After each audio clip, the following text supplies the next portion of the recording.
And as John Hagel, who headed up the Deloitte Centre for the Edge, said, Guy, the passion of the explorer underpins optimism, always that delight in learning new things. And today, David is such a whiz on 5G.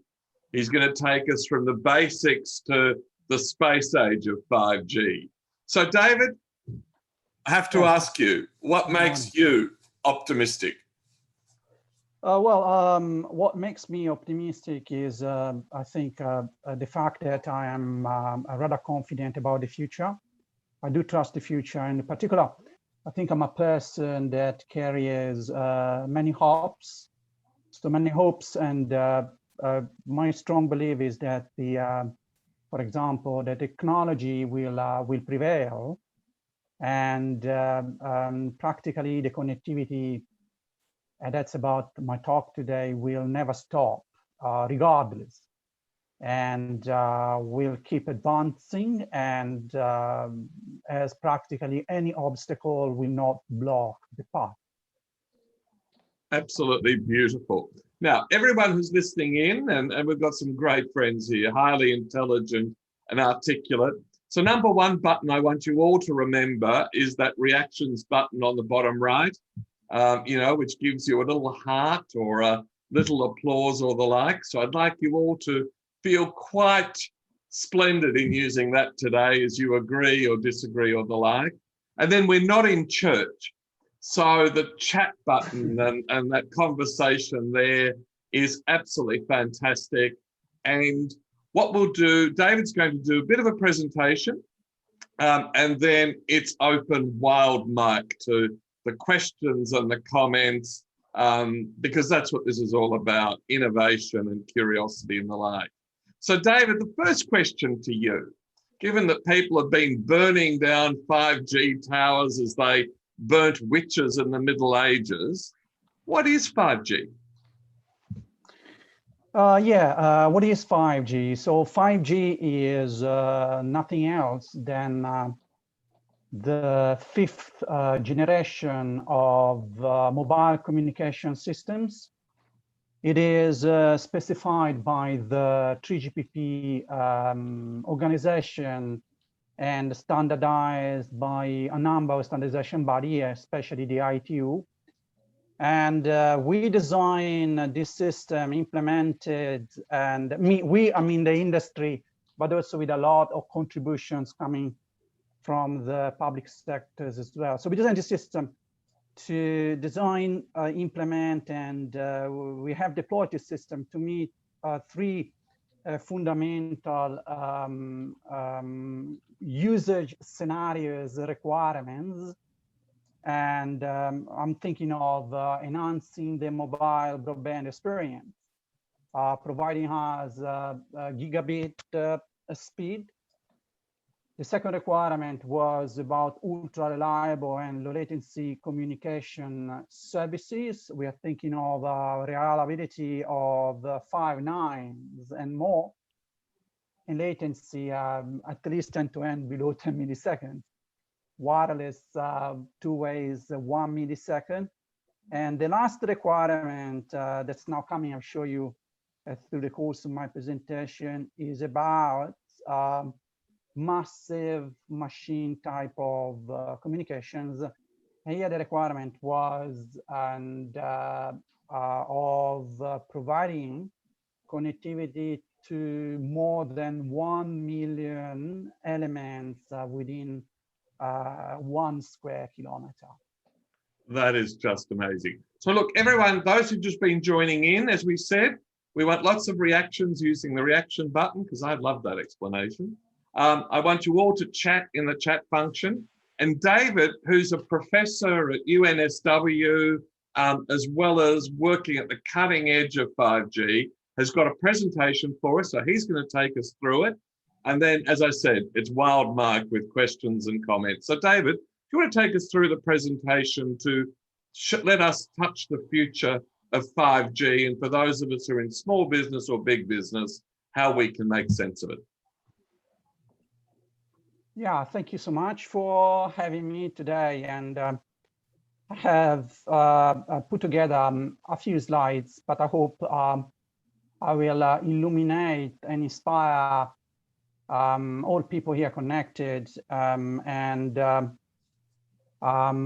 Yeah, so let's I take the, just allow me to take the pointer. Yeah, like Victor introduced me, I've been in the information and communication technology field for about 25 years. My experience is mostly within the industry, although I have always had an element of academic contribution because I love it. Has been especially at Nokia for around 15 years, and then Huawei around 10 years. And I'm recently also serving the Infomedia Development Authority in Singapore, chairing the 5G task force. My knowledge is especially on mobile communication system end-to-end, enriched by the cloud services, artificial intelligence, but also I've done a lot in the direction of the Internet of Things. Let's start now with the three fundamental trends which pretty much define what optimists, or I would say everybody, believes a better world is. Yeah, and the first one, by 2025, we are expecting that the 5G will bring a connectivity not only to smartphones, but it will also connect anything and everything. So you see on this slide, I've just captured a few use cases, and the key applications I think will be especially in the field of entertainment, healthcare, I think smart manufacturing, education, and the way in general how we communicate in terms of telepresence and valid for telecommuting, and that will be available also. Many platforms boost also by the fact of the coronavirus pandemic. So everything connected means in practice we will be able to live a full immersive experience with the utilization of augmented, virtual, and mixed reality. And I think what we will see also, it is a massive adoption of the digital twinning. So the digital twinning has many applications, like for example, Shenzhen as a city has been about completely digitalized. And what I think another important application will be in the field of healthcare. That means that our body in all aspects will be digitally represented on a digital platform that will provide access to a number of doctors, and many actions and enforcement prescription can then take place in the place we live at home without the need of visiting the doctor or hospitals. The second trend, let me see here. What we are expecting here is that 5G will massively contribute to the reduction of greenhouse gas emissions. So it will help us become much more green than we are today. And here we have two key effects on this important achievement. So that the target is to have a 10 dB, so 10 times energy reduction overall in the planet with respect to 2015 by 2025, and that is achieved in practice by making the vertical sectors smart, intelligent. So that basically the 5G as the nervous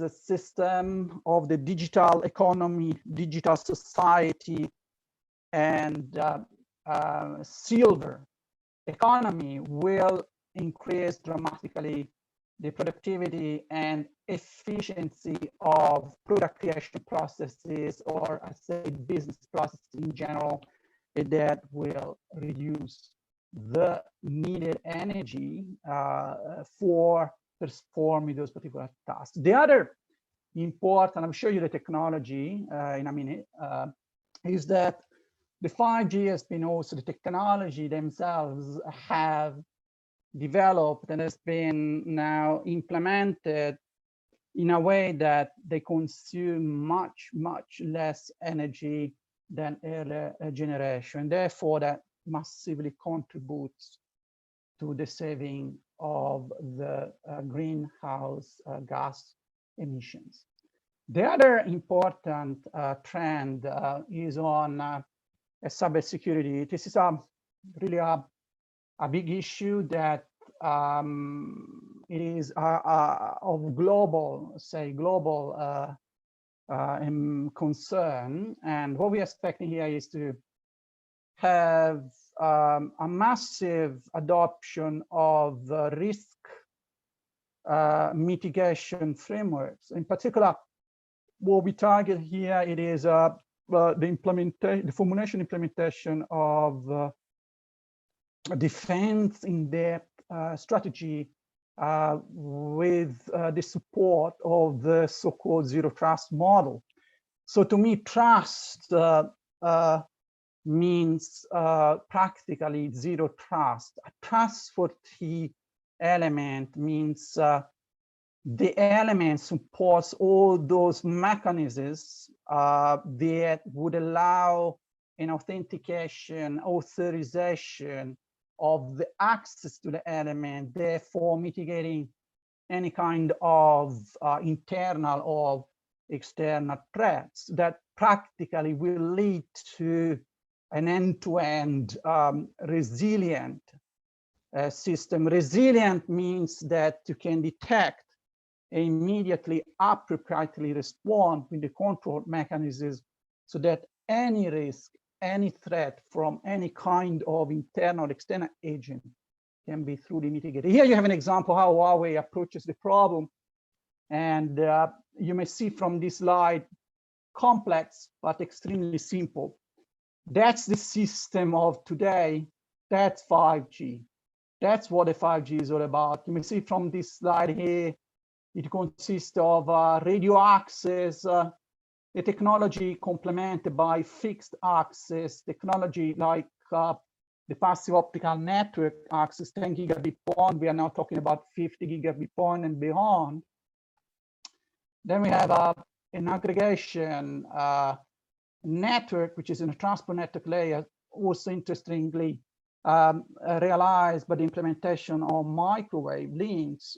They may reach nicely 10 to 20 gigabit per second and 10 kilometers plus point-to-point communication. And then we have a central part of the system, which it is pretty much placed at the edge of the network. Edge means close to the radiating point, or would say in general the end user, that will host also the mobile multi-access edge computing proxy, which makes it possible to bring the application close to the end user so that the latency between these 2 points is reduced. That element, it is not a 5G element. It is specified by the ETSI and must connect to the 5G system through a user plane application function, user plane function of the core network. So this particular element interfaces to the core network that is distributed across the system. Then we have a backbone system, and then we have the core network. And you may see in its implementation, although the core network runs on cloud, is of cloud nature, service-based oriented architecture. It is completely separated from the access network that remains following, implementing the same type of architecture of earlier next generation. So what Huawei has done here is not only to achieve this goal, think of supporting all standards in terms of security functionality. And I want to point out that the 5G security functionality are far more advanced than the 4G. But in addition to this, we have many enhancements to security controls that may go from the equipment security down to control mechanisms across the different network domain. And Huawei is also providing a security management system, so an easy way for the telecom service provider, so the one owning the infrastructure, having the possibility of operating really end-to-end and deploy the corresponding security strategy. Another important trend and the demand for it is on security assurance. Many people talk about risk mitigations, but as of today, there are little mechanisms, standard approaches to mobile communication systems. So what we have in place now, ongoing, it is the NESAS industry initiative from the GSMA and 3GPP. It's a joint collaboration to achieve this unified and harmonized network element security assurance scheme that would allow us to achieve two important goals looking at the risk mitigation frameworks. The first one, it is the auditing, proper auditing of how those products are made, so the product creation processes and the product itself.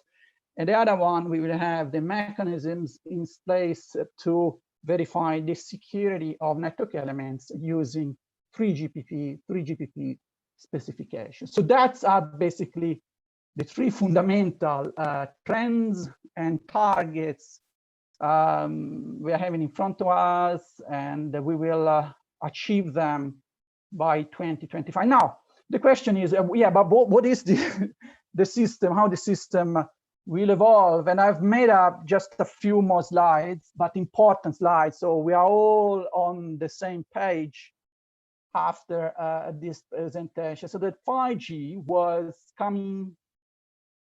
has been coming in three distinct phases. So it was already completely specified and standardized 1 year and more back in the release 15. So the first release of the system, it is about meeting all the requirements for enhancing the mobile broadband experience. The next generation, so phase 2 release, 3GPP release 16 has been just completed, and that particular specification will enhance further the mobile broadband experience, but more importantly, will support all the expected fundamental requirements to achieve an ultra reliable and low latency communication system. So the two versions of 5G, they are already meeting pretty much all the requirements set by the ITU, that's the standardization development organization, in the vision they published back in, I think, in 2015 or so. The system will keep evolving, and so we are now working into the specification of further enhancing the mobile broadband experience URLC but especially we are now targeting into developing a technology that will meet the requirements for massive machine type of communication. I'm thinking in particular of consumer type of IoT, whereas all the industrial IoT related requirements already met with deployment and specification of release 16. And then what happened next? Yeah, next is 6G. It's already coming. You may see how the time axis has been dramatically compressed if you look back at the earlier generations. And as we speak, massive research on 6G is ongoing. I'm thinking of especially Europe, the European Commission framework, and other organizations like China. And what we are having here is that as the research is expected to complete in a couple of years from now, then the 6G study item will start, and then the specification or working item of the next generation of mobile communication system will come out, and the 6G we are expecting to be adopted commercially in approximately 10 years from now. So it's not far, but what is the technology about? What is it? I made a comprehensive summary of what is this technology about. What is the difference of with the 5G with respect to 4G? The architecture remains the same. As I said, the radio access network edge will remain separated from the core network, as the two fundamental domains will be always remain separated from the transport network layer that connects those logical and physical elements. However, there are fundamental differences. One of the differences that we have to remember that the new radio coming with the 5G works across pretty much all spectra below 100 gigahertz, whereas the 4G is the deployment of 4G and LTE has been designed to work in the sub 3 gigahertz band. Now here you have important feature of the system, and on the left here you may see on a spider diagram what particular requirements the corresponding technology meets in terms of enhancing the mobile broadband experience, such pretty much the first release that will make us enjoying our mobile phones much more and through a virtual and augmented reality that we can do today with the 4G system. Then we will have the URLC enhancements. So the industrial IoT is a chapter of the release 16, and that's about enhancing further the reliability and reducing latency, therefore enabling vehicle-to-vehicle communications. Or in general, I would say we can think of teleoperating the big machines.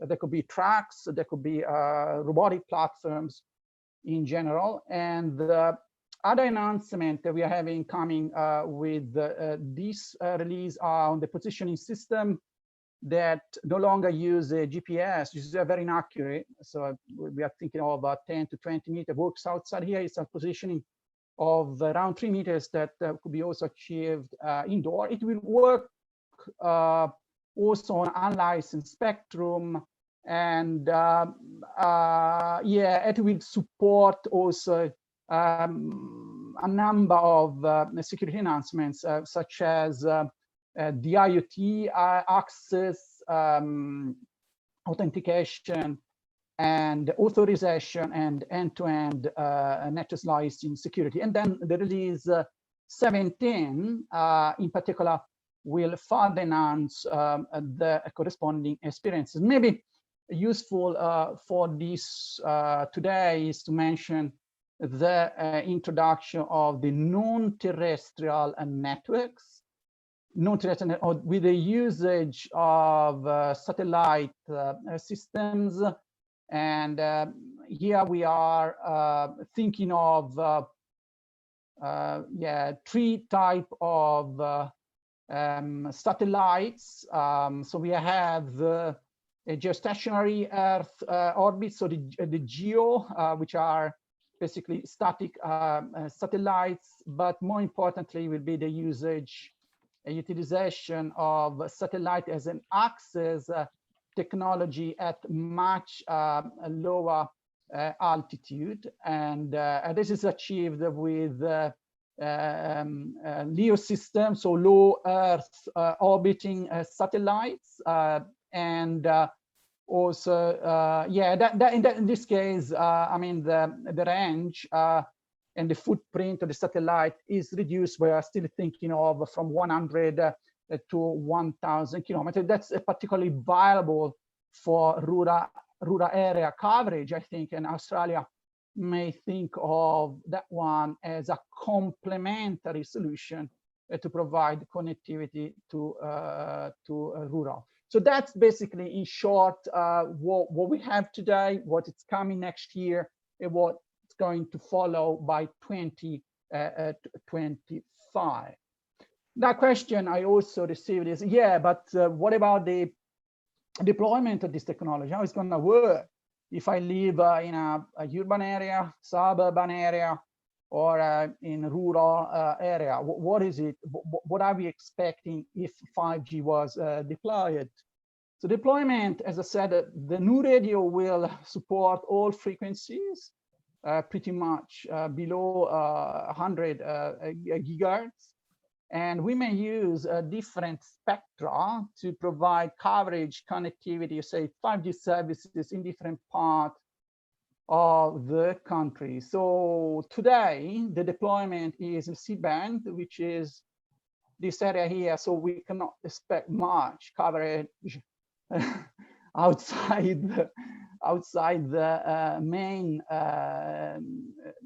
outside the city itself. So I mean, in the C-band, we have a massive benefit in terms of enhancing the mobile broadband experience. So you may achieve on fixed wireless access and sustain around 100 megabit per second, but your topology, so the inter-site distance, it's rather small. We think of 100 to a kilometer. And in order to achieve larger coverage, we need to think of deploying this technology at much lower frequencies, that is the sub 3 gigahertz. In particular, Australia has already allocated 700 today used for the 4G services. We may think of reforming that maybe at a later time. And now they're discussing the 800 and the 800 and 5900 megas, or maybe next year. So that would allow us to dramatically expand the coverage, because the longer the wave is, so the lower the frequency is, the larger and the easier is the propagation of the electromagnetic field. So here we may think of even intersite distance of 10 kilometers. And then the last deployment is coming specifically on target areas, and that's the usage with the use of millimeter wave. So here the spectrum will be much larger. We are thinking of 800 megahertz, or even 1 gigahertz spectrum. So by deploying those frequency locally, we can think of achieving gigabit speeds, but the intersite distance is extremely small, with no possibility of having from outdoor and indoor coverage, including it is impossible to penetrate windows and glasses.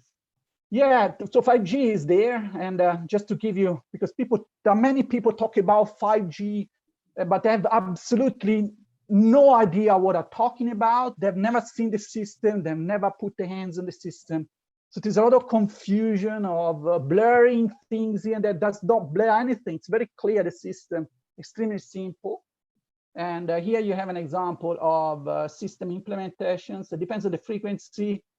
So if the frequency is high enough, we may think of an active antenna that connects to a baseband unit. And here you have example of deployment scenario using massive MIMO into the various configuration. And the more the transmitter and receiver, of course, the better the coverage and the better is the speed, because of the pattern of the antenna. It is much more refined to a particular directions. And then, of course, we may think of expanding the coverage through the introduction of specific sites and solutions like that. Huawei is promoting the Rural Star, which is a base station that is powered with solar, so it can easily, say, be integrated, deployed, and bring the coverage where currently is apparently impossible. But the system, it is an off-grid element that connects using microwaves from using solar energy, and that could be a way to transmit. That's an example portfolio, so that the system is 5G is extremely simple. It consists mainly of 2 blocks. We have the baseband unit, that this unit here, this box here, will then be connected to the core network, represented in this slide. And then we have a site element radiating, which today can be realized all in one. So all the 2G, 3G, and 4G goes on the lower part of the antenna, and the upper part of the antenna, it is a massive MIMO system, and that's your 5G. And that this system is extremely simple. So it will be basically these 2 blocks all in one on the roof. And then it depends on whether you have space also for the baseband unit that could be integrated on one mast, or it could be separated. Yeah, that's pretty much what the 5G is. And then we have a lot of details in terms of technology, but the fundamental enabling technology is with the 5G new radio.